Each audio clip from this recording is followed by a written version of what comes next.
अस्सलाम वालेकुम। Optimal system lecture 3। आज का लेक्चर है प्रोसेस कंट्रोल फ्लो। लेक्चर 2 में हमने पढ़ा था प्रोसेस क्या होता है। जब भी कोई प्रोग्राम ओएस में लोड होता है एग्जीक्यूट होने के लिए तो वो एक प्रोसेस बन जाता है। उसकी डिफरेंट स्टेट होती हैं। जब भी प्रोसेस लोड होता है वो न्यू में होता है, फिर रनिंग में, वेटिंग, आईओ एंड अबेंड, जिस तरह भी हमने जितनी स्टेट देखी। आज हम पढ़ेंगे प्रोसेस कंट्रोल ब्लॉक का क्या रोल है इसमें। प्रोसेस कंट्रोल ब्लॉक वो होता है जो इस प्रोसेस के सीक्वेंस को कंट्रोल कर रहा होता है ओएस के अंदर, जिसको पीसीबी कहते हैं।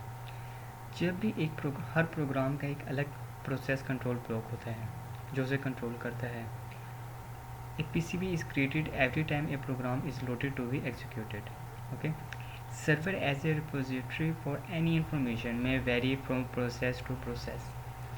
कोई भी प्रोसेस जब लोड होगा, कोई प्रोसेस होंगे जो वेब के लिए लोड हो रहे हैं, कुछ हो रहे हैं डेस्कटॉप के लिए, तो उनकी जो रिपोजिटरी है वो उस हिसाब से वेरी करेगी कि कहाँ पे वो क्रिएट होगा। जो हमारा ट्रेस ऑफ ए प्रोसेस के प्रोसेस को ट्रेस कैसे कर रहे हैं PCB. The behaviour of an individual process can be characterise by listing the sequence of instruction that executed for that process. Such a listening is refers to as trace. जो भी उसका sequence of instruction है execution of process का, कि वो किस state में पड़ा हुआ है, उसका सीक्वेंस क्या है, कि कौन सा प्रोसेस किस प्रोसेस से पहले आएगा, कितनी देर चलेगा, उसके बाद कौन सा प्रोसेस आएगा। जो भी इनके सीक्वेंस है उसके हिसाब से हम प्रोसेस ट्रेस करते हैं। और एक प्रोसेस से दूसरे प्रोसेस में जो चेंज होता है, स्विच होता है, वो डिस्पैचर के थ्रू होता है। एक डिस्पैचर एक प्रोसेस को दूसरे प्रोसेस के थ्रू डिस्पैच करता है, स्विच कर देता है कि वो एक प्रोसेस पहले प्रोसेस 0 था, उसकी जगह हाई प्रायोरिटी प्रोसेस 4 आ गया, तो प्रोसेस 0 को सस्पेंड कर देगा और प्रोसेस 4 को रनिंग में ले आएगा। We can characterize the behavior of the processor by showing how the trace of the various processes are interrelated. Structure of process control block कि प्रोसेस कंट्रोल ब्लॉक का स्ट्रक्चर क्या है। PCB contain information about process, for instant कि उस state की, उस process की current state क्या है, उसकी कोई यूनिक आइडेंटिफिकेशन होगी। शेड्यूलिंग प्रोसेस, शेड्यूलिंग इन्फॉर्मेशन से मुराद यहाँ पे शेड्यूल क्या है, उसकी प्रायोरिटी क्या है, किस प्रोसेस के बाद वो लोड होगा। हर प्रोसेस की प्रायोरिटी होती है, हर प्रोसेस एक शेड्यूल के थ्रू रन होता है कि उसका शेड्यूल क्या है। Content of some CPU register, instruction pointers, memory information, input output status. A thread is known as the unit of execution of a process and it is represented by the thread control block.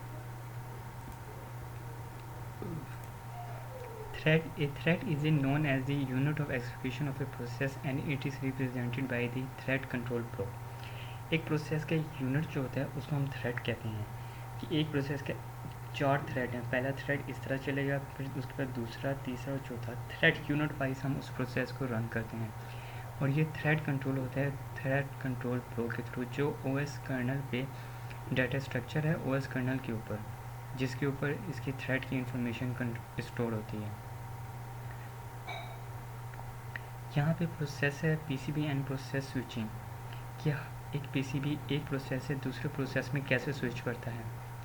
यहाँ पे आप देखें process P0 load होता है, execute हो रहा है, इसके बाद सेफ स्टेट इंटू पीसीबी 0, कि वो पीसीबी में 0 में सेफ हो गई स्टेट। उसके बाद प्रोसेस 1 लोड होता है, इतनी देर में ये आइडियल है, प्रोसेस ओएस आइडियल है। इस पर रीलोड हुआ स्टेट पीसीबी 1 होगी और पीसीबी 0 सेफ स्टेट में, सस्पेंड स्टेट में चली गई। जितनी देर P1 एग्जीक्यूट होगा P0 आइडियल स्टेट में रहेगा, फिर पीसीबी 1 सेफ स्टेट में आ गया, फिर लोड होता है हमारा पीसीबी नोड 0।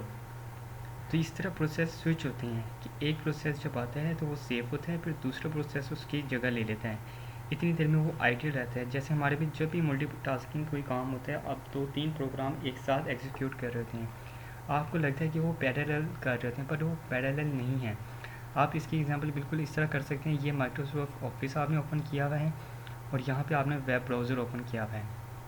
आप इसको भी प्रेजेंटेशन भी बना रहे हैं कुछ, फिर कभी काम वेब से कर रहे हैं, तो जब भी ये प्रोसेस हमारा करेगा कभी P0 पे रन करेगा, फिर उसको सेव कर देगा, फिर जो वेब एप्लीकेशन पे आप काम करें उसको रन करेगा और उसको सेव कर देगा। ये इतनी नैनो सेकंड में, आप कहते हैं सेकंड के बहुत बारीक हिस्से में काम कर रहा था कि आप अंदाज़ा नहीं लगा सकते कि ये पैरेलल है या आपस में स्विच होके काम कर रहे हैं। प्रोसेस क्रिएशन किस तरह है? An OS can create one or more processes via create process system call। एक प्रोसेस, जब भी पहला प्रोसेस क्रिएट होता है, इस पैराग्राफ में मैं आपको बताता हूँ, जब भी पहला प्रोसेस क्रिएट होता है तो पहला प्रोसेस पेरेंट होता है। उसके बाद जब भी यूज़र कोई प्रोसेस और उसका थ्रेड क्रिएट करेगा तो वो चाइल्ड प्रोसेस कराएगा। During the course of execution of the user process may create new processes or thread as well. In this case, the creating process thread is called the parent and the created process is named as the child। जो process first हुआ है ये parent होगा और उसके बाद जितने process user create करेगा वो चाइल्ड में आएंगे। प्रोसेस शेड्यूलिंग क्यू, जब भी प्रोसेस एक लोड होता है ओएस के अंदर कि वो मेमोरी में कहाँ सेव हो रहा है, उसकी भी कुछ स्टेट हैं, कुछ क्यूज़ होती हैं। क्यू एक डाटा स्ट्रक्चर है। सबसे पहले ये है job queue, set of all process in this system. जब भी कोई प्रोसेस ओएस में लोड होता है तो वो जॉब क्यू के अंदर जाके सेव हो जाती हैं। इसके बाद है ready queue, set of all process residing in main memory ready and waiting to execute. जब ये प्रोसेस न्यू में था स्टेट में, जब हमने लोड हुआ जो वो न्यू स्टेट में जाता है, उसके बाद जो क्यू होती है वो जॉब क्यू होती है। उसके बाद वो रेडी स्टेट में जाता है और उसके बाद रेडी क्यू होती है जिसमें वो ओएस का सिस्टम ओएस का वेट करता है या system waiting to execute. Device queue, set of process waiting for an IO device. जब भी वो से सिस्टम या यूज़र की तरफ से इनपुट आउटपुट की ज़रूरत होती है तो वो डिवाइस क्यू के अंदर वेट करता है। Process migrate among the various Q, जितनी भी क्यूज़ हैं उनमें प्रोसेस अपनी स्टेट के हिसाब से माइग्रेट हो जाते हैं। न्यू क्रिएट रेडी, न्यू में आएगा सबसे पहले, फिर क्रिएट होता है तो रेडी स्टेट में चला जाएगा। The process is created and then inserted at the back of the ready queue. जो रेडी क्यू है उसकी बैक पे चला जाए। It move to the head of the queue according to a scheduling policy. जो भी प्रोसेस लोड होके create हुआ वो रेडी स्टेट में गया, उसकी बैक पे चला गया। उसके बाद शेड्यूलिंग प्रोसेस उस पर चलेगा कि ये प्रोसेस बैक पे आना चाहिए, पहले आना चाहिए, मिडिल में आना चाहिए। जो उसका शेड्यूल होगा उस हिसाब से उसे जो क्यू के अंदर एडजस्ट कर दिया जाएगा। यहाँ पे डायग्राम है, प्रोग्राम है, ये लोड हो रहा है ओएस के अंदर। ओएस ने क्रिएट किया तो उसका एक पीसीबी बन गया। हर सिंगल प्रोग्राम का, हर सिंगल प्रोसेस का एक अलग पीसीबी होगा जो उसे कंट्रोल करेगा। Thank you. अगले लेक्चर में आपको प्रोसेस शेड्यूलिंग के बारे में बताएंगे, एल्गोरिथम जो इसके बने हुए हैं। अल्लाह हाफिज़।